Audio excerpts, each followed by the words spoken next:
It's the biggest gamble childless couples wanting to experience the wonder of parenthood can take.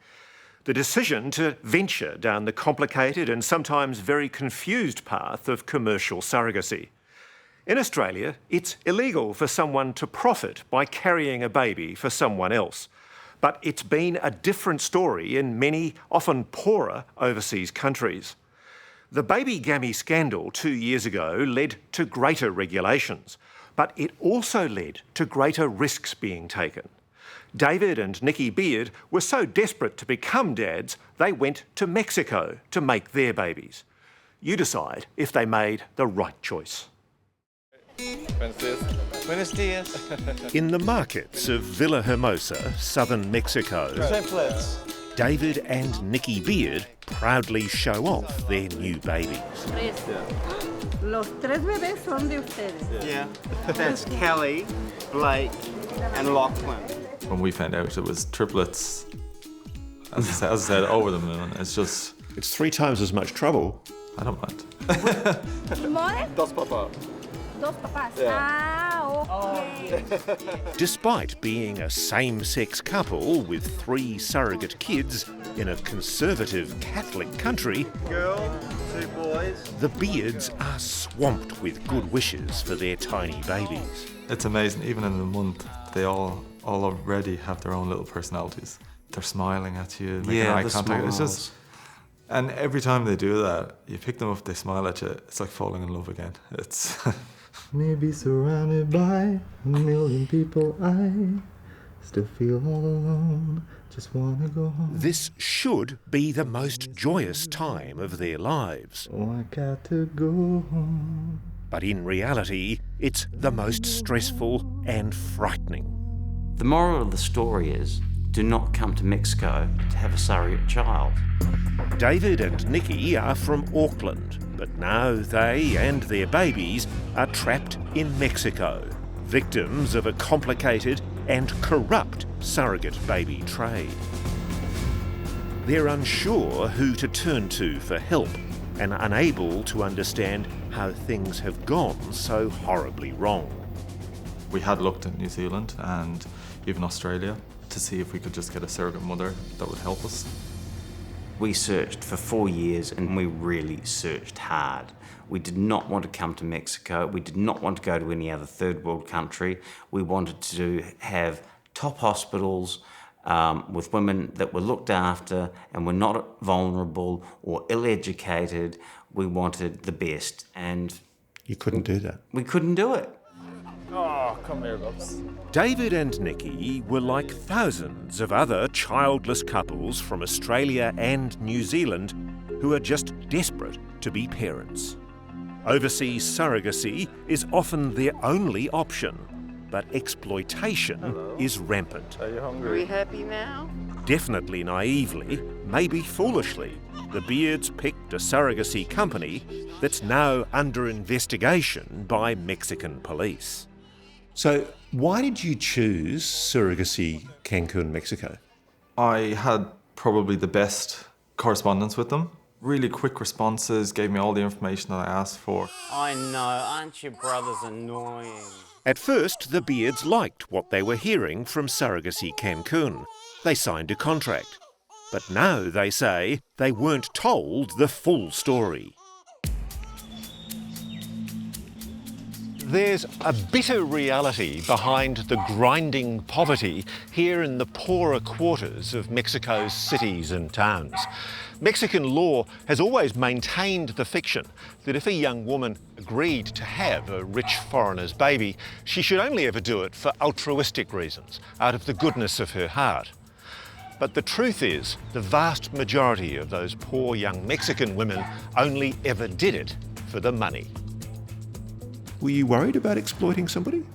No, because Surrogacy Cancun, Mexico told us that these altruistic payments were $1,600 a month. So $1,600 a month for the surrogate mother is a substantial amount of money for her to be earning. Yes, absolutely, in Mexico, particularly where the average wage is $5 a day. And for us, that meant everything, because that is the change of life that we wanted for these women. In July last year, David travelled to Mexico to fertilise donated eggs with his sperm. Mexico? And 6 months later, the couple got the happy news that they had 3 babies on the way through 2 mums.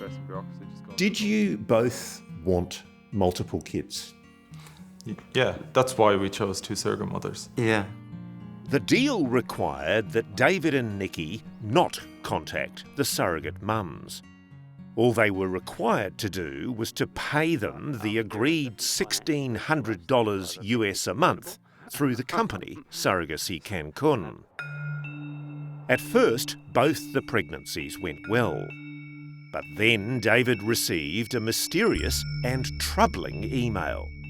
Now, my initial thoughts were, this is a blackmail attempt. Are my babies under threat?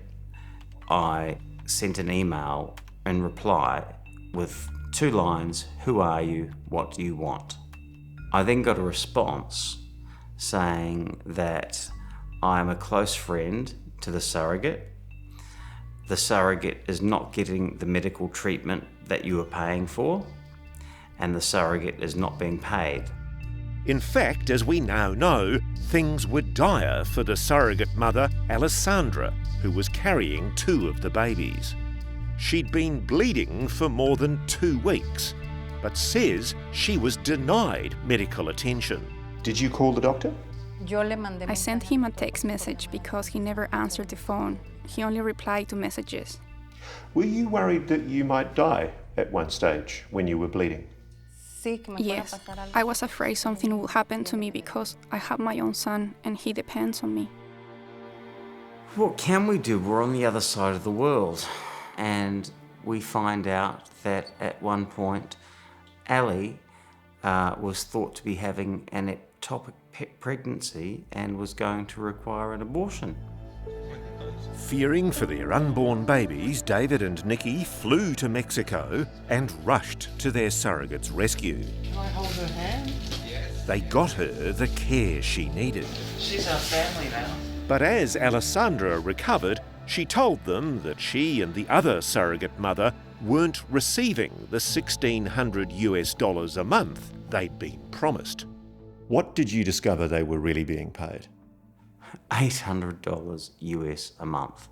Half of the money was being skimmed off the top by the surrogacy company. Exactly. Things got worse in February when the other surrogate mother was ready to give birth. But instead of being sent to a hospital, she was checked into a backstreet clinic. I was really worried. Why? Because it just did not seem clean. There were cockroaches running around on the floor. I sat with her, holding her hand and trying to keep her calm. The brutality of the delivery surprised David and Nicky. It was incredibly violent. I've never seen anything like it in my life.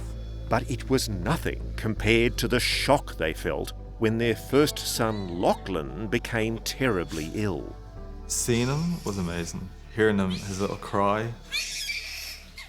you'll never forget it. But seeing him then be rushed into this incubator is just heartbreaking. There's nothing you can do. It's heart-wrenching. I got to hold Lachlan, and then he had to be taken off me and he had to be put in this room, right? But I couldn't leave him. But he was my baby. He was our baby. And he needed us. Every time he got agitated or cried, he actually just stopped breathing. So they had to sedate him so that he wouldn't move, basically. Little Lachlan needed urgent attention in a real hospital. But this clinic put extorting more cash ahead of providing proper medical care. Doctors here refused to allow baby Lachlan to get into an ambulance that was to take him to a better hospital that had the right life-saving machines.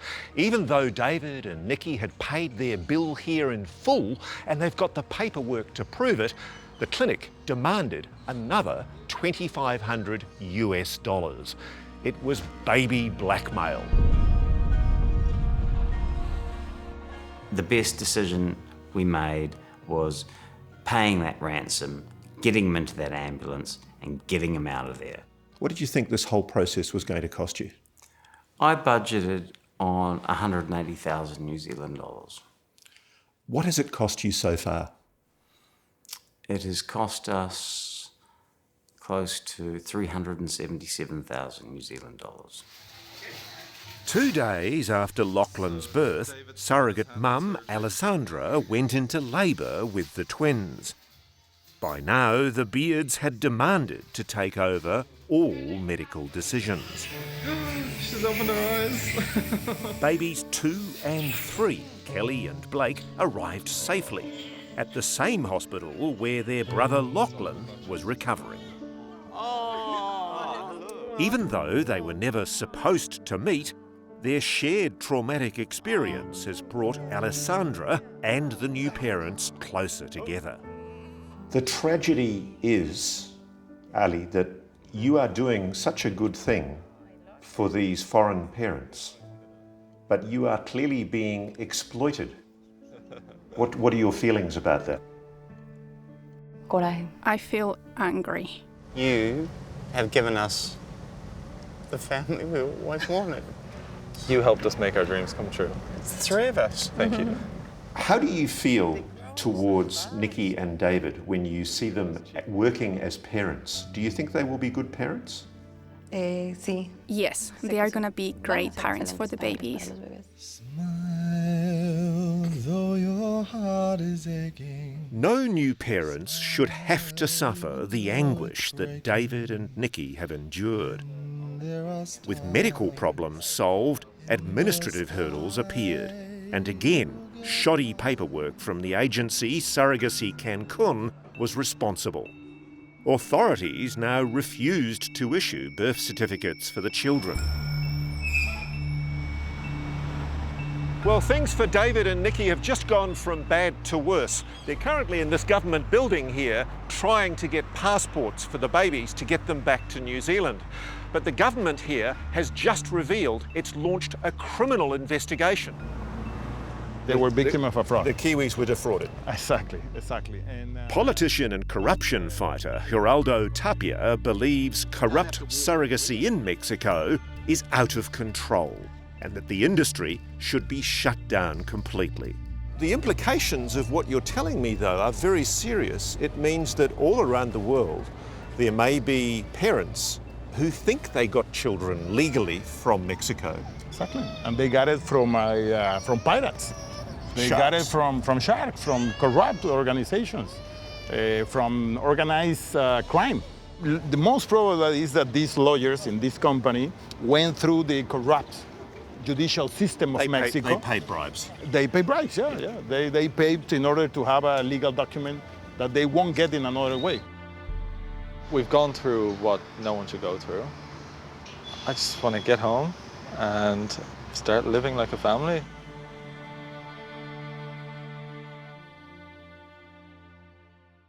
Coming up, alone, broke and trapped in a foreign country. The judge calling for change. We need to do something. And the best friends who made surrogacy work. I just said, look, I'm going to have your baby. That's next on 60 Minutes.